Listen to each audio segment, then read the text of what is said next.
ملګرو سلامونه، نیکی هیلې او ډېر زیات احترامات، مینا، محبتونه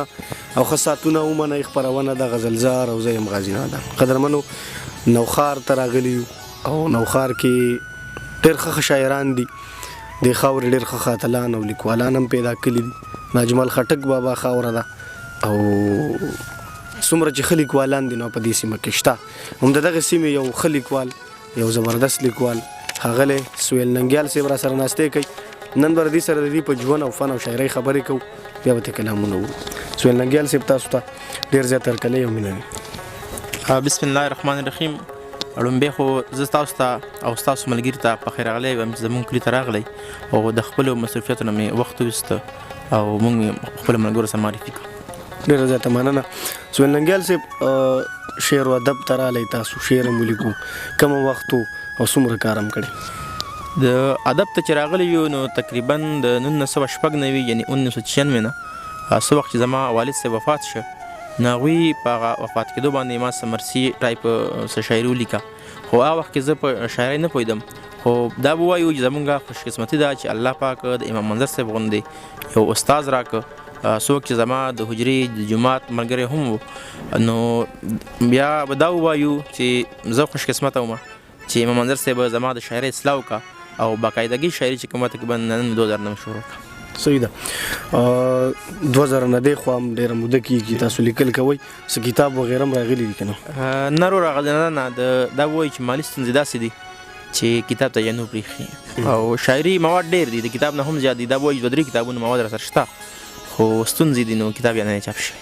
صحیح ده. وجې صرف مالي ستونزې دي که نه؟ تاسو هم چاپ کول نه غواړئ؟ بعضې ملګري دي چې هغې کتاب نه چاپ کوي، وایي چې موږ به ګورو به مخکې به چې څه کېږي. تاسو ته هم دغه مسله ده که نه؟ نه، دا وایي چې مالي ستونزې ډېرې دي او زما په خیال چې هر شاعر غواړي چې زما دا پیغام چې د خلکو ته ورسي په یو طریقه باندې، نو زما خو هم دا یو خواهش دی زما دا شاعري چې کوم دا زما د اماد ګډ پیغام چې کوم د خپل خوارو لست ته خودونو لست ته ورسي. صحیح ده. ډېره زیاته ښه ده. کومه ټولنې دي چې په هغې کې ناستې کېږي؟ د جمال پښتو ادبي جرګې چشمۍ کشر سکتر یم. دا شان دی ګندار پښتو ادبي جرګه ده، مرکزي ادبي جرګه نوښار ده او روح الله پښتو ادبي جرګه ده. ټول جرګو سره زموږ تړون شته. صحیح ده. د امام علي شاه منظر نه علاوه کوم داسې شخصیت چې هغې نه تاسو زده کړه کړي؟ نو ادبي زده کړه خو مې چا نه ده کړې، خو دا وایي چې اجمل خټک صاحب د الله پاک وبخښي هغوی سره مې ناستې کړی دی او داسې ادبي استادان هر هغه استاد هر هغه شاعر چې هغوی په شاعرۍ کې یو پیغام دی د دې پښتون ولس یو درد دی پکې زموږ مشران دي او زموږ استادان دي. صحیح ده. ډېره زیاته ښه ده.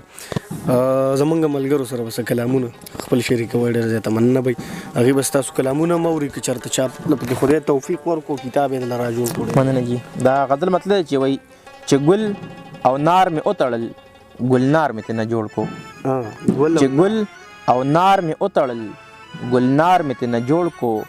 چې سر مې دار ته یوړ نو سردار مې ترې نه جوړ کو. ډېر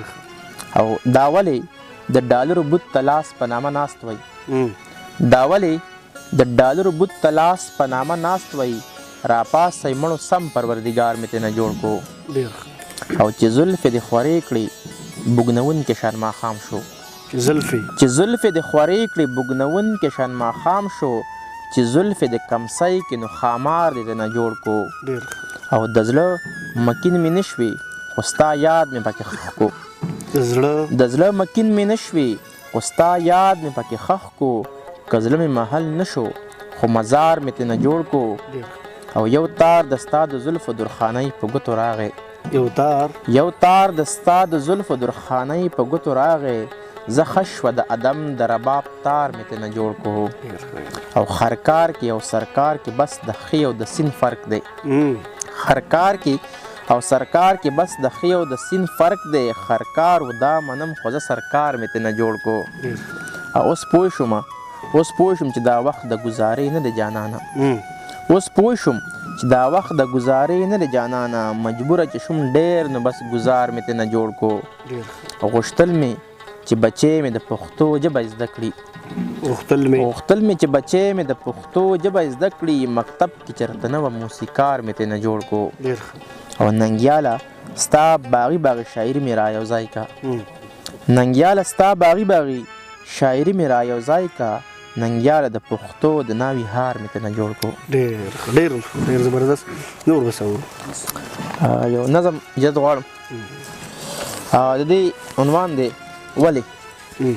وایي څوک زنده‌باد ولې دی څوک مرده‌باد ولې دی چرته کې امن ولې چرته فساد ولې دی چرته اسلام ولې دی چرته الحاد ولې دی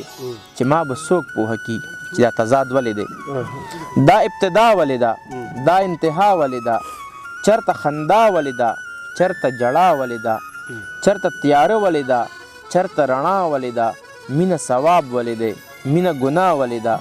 چې دا دوستي ولې ده چې دا اناد ولې دی چې ما به څوک پوهه کي چې دا تضاد ولې دی دا یو خارې ولې دی بل غرسنې ولې دی چرته ګلاب ولې دی چرته ازغې ولې دی دا یو هوښیار ماما دی بل لیونی ولې دی مین په ساندو سر دی جانان مسکې ولې دی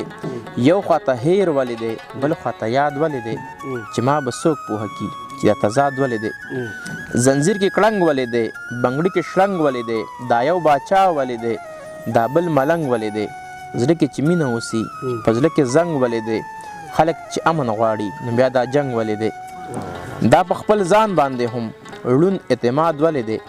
چې ما به څوک پوهه کي چې دا تضاد ولې دی څوک د دلدار ولې دی دا څوک په دار ولې دی دا څوک بې لارې ولې دا څوک په لار ولې دی چرته کې سپور سترګې چرته خمار ولې دی ډیوې ژوندو ته پکار دا په مزار ولې دی یو سړی خاد ولې دی دا بل ناخاد ولې دی چې ما به څوک پوهه کي چې دا تضاد ولې دی ژوندون جنون ولې دی جنون ژوندون ولې دی لیلا په کور ناسته ده ورک بیا مجنون ولې دی ځان چې د ځان سره دی د ځان لټون ولې دی قامونه مخکې لاړ دي پاتې پښتون ولې دی د پلار نیکه وطن مو داسې برباد ولې دی چې ما به څوک پوهه کي چې دا تضاد ولې دی یو خواته شر ولې دی بل خوا اشر ولې دی زما جومات ولې دی د ستا مندر ولې دی دا یو په سوري ولې دا بل په نور ولې دی یو تر مرای پورې مور دا بل نهر ولې دی د مفاداتو د جنگ نامه جهاد ولې دی چې ما به څوک پوهه کي چې دا تضاد ولې دی سرونه لاندې ولې سرونه باندې ولې هلته سندرې ولې دلته کسان دی ولې دا بعضې رستو ولې دا بعضې وړاندې ولې دا یو موسی ولې دی دا بل شداد ولې دی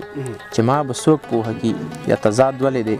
ارمان د ټولو یو دی جانان د ټولو یو دی ځمکه د ټولو یوه اسمان د ټولو یو دی رسول د ټولو یو دی قرآن د ټولو یو دی په عقیدو کې فرق ایمان د ټولو یو دی نو بیا شیطان سره مو دا اتحاد ولې دی چې ما به څوک پوهه کي چې دا تضاد ولې دی وخیری بند دی چې دا تدبیر ولې دی چې دا تقدیر ولې دی ځمکه د خدای ځمکه ده په دې لکیر ولې دی وجود د هر چا ژوند دی مړ د ضمیر ولې دی د هر یو خوب ننګیاله دروغ تعبیر ولې دی هر انساني قاتل ته انعام او داد ولې دی چې ما به څوک پوهه کي چې دا تضاد ولې دی غزل مورو خمار یم ته د خپل شراب په اور پسې کا پیدایشي رند یم دا د رند خطاب په اور پسې کا په تشدد جنت ته نظم ملا جان ته وایا په تشدد جنت ته نظم ملا جان ته وایا زه ګنهګار ښیم دا ثواب په اور پسې کا خدای خبر دا سبق زما بچ ته څوک ورکوي خدای خبر دا سبق زما بچ ته څوک ورکوي چې ټوپک واخله د پښتو کتاب په اور پسې کا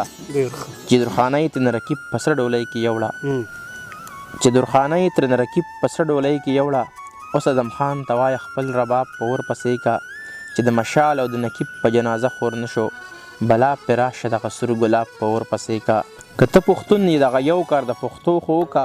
د پردۍ ژبې دا پردی نصاب په اور پسې کا چې ستا په مخ نه سوځي دا به په یو اور نه سوځي ازمیښت خو که دغه تور نقاب په اور پسې کا او تا رانه سوال کړی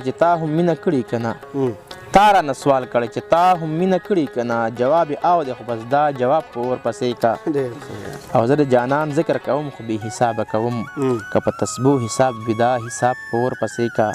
او ننګیاله چرته پکې هم د خندا ذکر نشته د خپل قسمت د کتاب هر یو باب په اور پسې کا ډېره زیاته مننه کوو څه اخیره کې مختصر غونته کې یو پیغام ورکړي نو غزنیدان وروره پیغام خو دا دی چې به حیثیت د یو ټیچر د ټول خلک دا وایم چې خپل بچي چې کوم دی دا د تعلیم په کالو ښایسته کوي نو انشاءالله هغه وخت لرې نه دی زمونږ د دې وطن نه دا شر دا فساد دا به ختم شي ان شاء الله مینه او امن ورورولي به راشي. ډېره زیاته مننه. قدرمنو دا موږ سره د نوښار د سیمې سهیل ننګیال صاحب چې ستاسو خوښ شي زموږ سره دا ټول ملګري په دعاګانو کې یاد ساتئ.